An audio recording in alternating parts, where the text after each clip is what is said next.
اور پھر سے ان کے کرپشن کیسز سامنے آ جائیں گے. اس لیے ان کا انٹرسٹ اور پاکستان کا انٹرسٹ مختلف ہے, اپوزنگ اینڈز کے اوپر ہے. قوم کا انٹرسٹ اس وقت یہ ہے کہ ملک میں فوری طور پہ الیکشنز کروائے جائیں. اور میں یہ بھی سوال پوچھنا چاہتا ہوں کہ کیا جنرل مشرف کو جب ہم تنقید کرتے تھے, اور ہم کھل کے جنرل مشرف کی تنقید کرتے تھے, تو کیا ہم فوج کی تنقید کر رہے تھے؟ سب کو پتا تھا کہ جنرل مشرف کی ہم تنقید کر رہے ہیں, ہم فوج کی نہیں. قوم فوج کو پیار کرتی ہے کیونکہ قوم کو پتا ہے کہ ہمیں وہ آزاد رکھنے والی ہماری فوج ہے. تو آج اگر میں جنرل باجوہ کی جو بھی تنقید کرتا ہے, جنرل باجوہ نے وہ پاکستان سے کیا جو دشمن نہ کر سکے.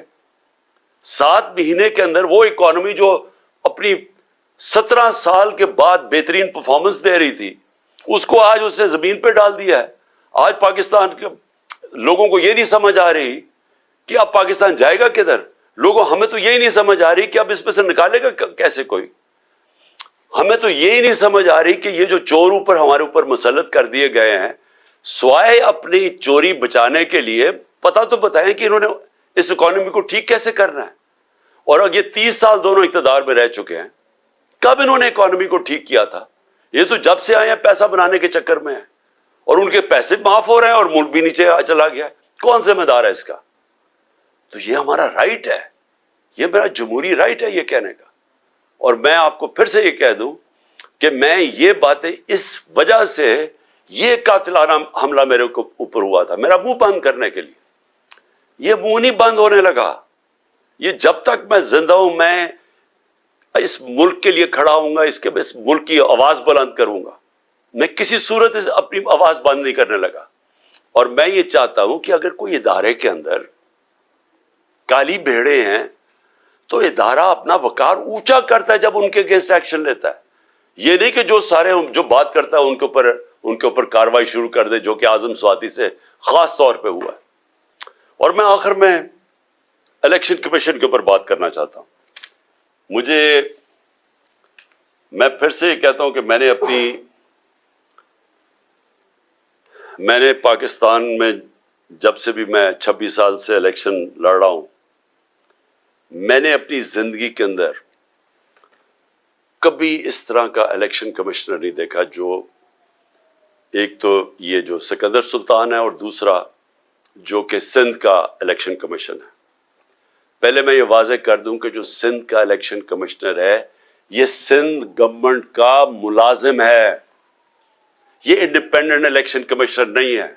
ہم سپریم جوڈیشل کاؤنسل کے پر کیس لے کے گئے ہوئے ہیں اس کا, اور مجھے افسوس ہوتا ہے کہ اتنی دیر سے ہمارا کیس پڑا ہوا ہے سپریم جوڈیشل کاؤنسل میں, کوئی سن ہی نہیں رہا کہ کیسے ہو سکتا ہے کہ سندھ گورنمنٹ کا ملازم غیر جانبدار ہو جو ان سے تنخواہ لے رہا ہے. اور جو اس نے کیا ہے چیف الیکشن کمشنر نے, سوائے اس کے کہ اس کا 1 پوائنٹ ایجنڈا ہے کہ عمران خان کو ڈسکوالیفائی کیسے کرنا ہے. توشہ خانہ کا کیس اس نے پکڑا ہوا ہے. جس وقت بھی یہ کیس عدالت میں جائے گا اس کے ہاتھ سے نکلے گا. میں آج رائٹنگ میں اس قوم کو دیتا ہوں, ہر چیز اخلاقی طور پہ اور قانونی طور پہ اس میں جائز میں نے کیا. اور دوسرا فورن فنڈنگ کیس, جس وقت بھی اس کے اوپر تحقیقات ہوں گی یہ واضح ہو جائے گا کہ تحریک انصاف واحد پارٹی ہے جس نے صحیح معنی میں پولیٹیکل فنڈ ریزنگ کی ہے. سپریم کورٹ نے بھی 2018 میں کہا ہوا ہے اس کو, الیکشن کمیشن کو, پھر سے ہائی کورٹ میں بھی کہا ہوا ہے کہ جو فنڈنگ کیس ہیں تینوں parties, peoples party, P M L N اور تحریک انصاف کی اکٹھی سنی جائیں. 4 سال ہو گئے ہیں تحریک انصاف کو کٹہرے پہ کھڑا کیا ہوا ہے اور ان دو پارٹیز کے کیسز نہیں سنتا. کیسز اس لیے نہیں سنتا کہ جب یہ کیس آپ قوم کے سامنے آئیں گے تو آپ کو پتا چلے گا کہ ان پارٹیز کا کوئی طریقہ ہی نہیں ہے فنڈ ریزنگ کا. یہ فنڈز کیسے اکٹھے کرتے ہیں, یہ بڑے بڑے نامور, اور میں وہ بزنس مین بھی جانتا ہوں جو بڑے بڑے جن کو یہ پہلے مل کے ان کے ساتھ ان کے بزنس پارٹنر یہ ہوتے ہیں ان کو پیسہ بنا کے دیتے ہیں, پھر الیکشن آتا تو ان سے بڑے بڑے اربوں روپیہ لے لیتے. یہ ہے ان کی فنڈ ریزنگ. وہ پارٹی جس نے 40,000 لوگوں کا ووٹ ڈیٹا بینک ہے, ڈونر بینک ہے 40,000 لوگوں کا, وہ پارٹی کو اس نے کھڑا کیا ہوا ہے. کبھی کچھ کر رہا ہے, کبھی ایف آئی اے سے چیک کر رہا ہے, کبھی کوئی ہمارے ڈونرز کو تنگ کر رہا ہے. اس کے پیچھے پڑا ہوا یہ. ان سے نہیں پوچھتا کہ جناب آپ بتائیں آپ کی کیوں نہیں. اور میں نے سنا ہے کہ انشاءاللہ ان کا کیس لگنے لگا ہے, اور ہم انتظار کر رہے ہیں کہ ساری قوم کو پتا چلے کہ یہ دونوں پارٹیز پیسہ کیسے اکٹھا کرتی ہیں. اور پھر توشہ خانہ, میں پھر چیلنج کرتا ہوں کہ جب بھی توشہ خانہ لگے گا, کوئی چیز عمران خان نے انلیگل نہیں کی. کوئی کسی قسم کا نہ آج تک پہلے قانون توڑا ہے, نہ آج توڑے گا, نہ کبھی آگے بھی توڑے گا. لیکن جنہوں نے قانون توڑا ہے, جنہوں نے توشہ خانہ میں ڈاکہ مارا ہے, اس میں ہے نواز شریف اور آصف زرداری. کیوں ڈاکہ مارا ہے؟ کیونکہ گاڑی توشہ خانہ سے نکالنا غیر قانونی ہے. 3 مہنگی گاڑیاں آصف زرداری نے توشہ خانہ سے نکالی ہیں اور 1 نواز شریف نے نکالی. کیوں نہیں الیکشن کمیشن پوچھتا ان سے؟ نواز شریف تو چلے مفرور ہے, ابھی آئے گا ڈرائی کلین ہو جائے گا پھر سے, تو اس سے پوچھے تو صحیح کہ تم نے گاڑی کیوں نہیں نکالی ہے, کیوں نہیں اس کے اوپر آگے کیس چلتا, کیوں نہیں زرداری تو ممبر آف پارلیمنٹ ہے, کیوں نہیں اس کا نیب کا کیس کھولتا کہ 3 گاڑیاں مہنگی گاڑیاں اس نے نکالی ہے توشہ خانہ سے. تو سب سے آسان کام ہے, میں جناب کسی کو اپنے دوست کو کہوں کہ مجھے گاڑی پریزنٹ کر دے, وہ مجھے پریزنٹ کرے, میں توشہ خانہ میں ڈال دوں, آدھی قیمت دے کے گاڑی خرید لوں. تو اسی لیے اجازت نہیں ہے اس کی.